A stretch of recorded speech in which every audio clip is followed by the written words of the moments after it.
Pak Arief melihat kondisi seperti ini, ada sejumlah titik-titik yang kemudian akan mengalami dampak ya Pak ya, dari terjadinya fenomena El Nino ini. Ketahanan pangannya, stok pangannya aman gak nih Pak? Terus upaya apa yang dilakukan untuk memastikan bahwa stok pangannya selalu aman? Terima kasih Mbak Wefri dikasih kesempatan untuk menjelaskan karena ini isu terus-menerus. Tadi pagi baru selesai meeting dengan Menteri Dalam Negeri, kemudian ada Bu Menteri Keuangan, ada Kepala BMKG, kemudian ada Kepala BPS gitu ya. Di depan seluruh gubernur, bupati wali kota, 514 kabupaten kota, 38 provinsi. Ya, sedemikian kita merasa menjaga pangan, inflasi sangat penting. Ya. 2 minggu lalu Pak Presiden mengundang kita semua, nanti termasuk Pak Suharyanto juga, Kepala BMKG. Di situ disampaikan bahwa memang Agustus September itu akan potensi kita mendapatkan El Nino itu 60-80. Nah, kemudian perlu disampaikan bahwa ada produk juga yang kalau kering itu malah bagus. Contohnya garam, ya. Jadi semakin kering semakin bagus. Tetapi mitigasi kita sebenarnya sudah mulai dari tahun lalu, kemudian di awal tahun 2023. Salah satu yang Pak Presiden concern selain keuangan, energi, satu lagi adalah pangan.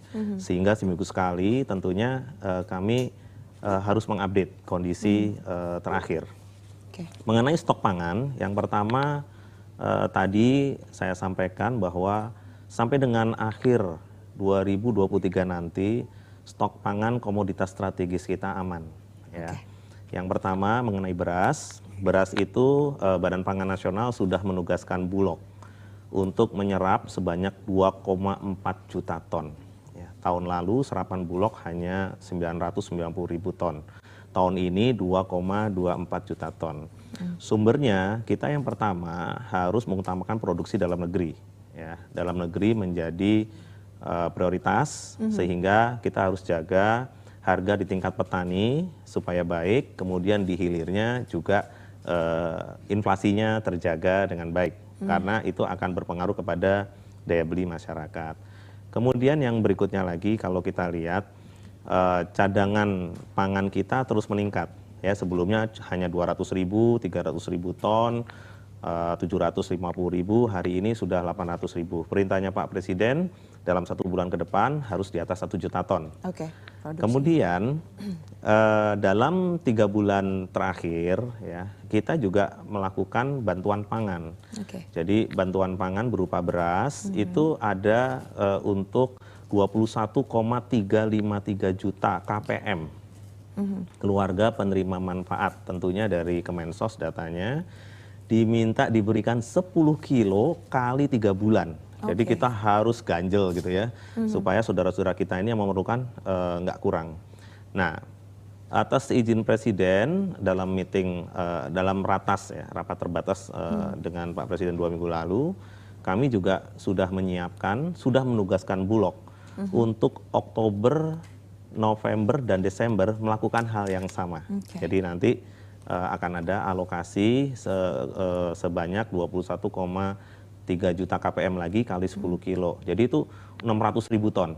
Jadi masyarakat ini tentunya dapat bantuan 600.000 ton kali 2 ya 1,2 juta ton plus ya SPHP. SPHP itu stabilisasi pasokan dan harga pangan yang ini terus diberikan itu sekitar 1,2 juta ton. Jadi Bulog ini hari ini ekstra keras lah kerjanya ya bersama Badan Pangan tentunya dengan seluruh pemerintah daerah.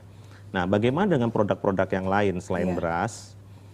Produk-produk ini kita sudah mitigasi untuk beberapa produk yang bisa diperpanjang shelf life-nya, umur simpannya seperti daging ayam, daging ruminansia, bisa sapi, kerbau, itu sudah kita stok ya.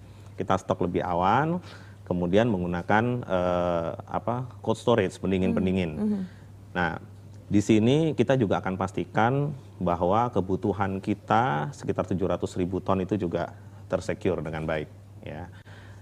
Kemudian ada produk yang memang agak sedikit kita harus kerja keras, itu produk-produk hortikultur. Oke. Jadi seperti cabai. Mbak Mevri kan kalau makan cabai nggak mau yang udah kering, maunya kan yang masih hijau buat makan tahu. Nah ini culture juga di Indonesia itu pengennya segala harus fresh gitu. Sehingga memang seperti Bank Indonesia, kemudian teman-teman Kementan, ini extra effort untuk tetap ya melakukan tanam, medianya tidak harus di tanah. Jadi beberapa sudah memang ada urban farming, kemudian ditanam beberapa benih. Nah itu juga salah satu yang harus dikerjakan. Kemudian barang-barang yang dari import, ya dari import itu misalnya bawang putih gitu ya. Bawang putih itu kenapa kenaikan harganya cukup tinggi? Karena memang harga di Tiongkok itu 1.200 US per tonnya. Dari sebelumnya itu 600, 800. Jadi kalau ini bukan karena keterlambatan, bukan karena macet, distribusinya bukan. Ini memang karena harga di Tiongkok itu meningkat. Kemudian kalau dulu dolarnya 13.500, hari ini 15.000. Jadi ini mesti diberikan informasi yang benar-benar valid per produk, detail ya, karena Pak Presiden itu mintanya tolong dihitung ulang, tolong dicermati.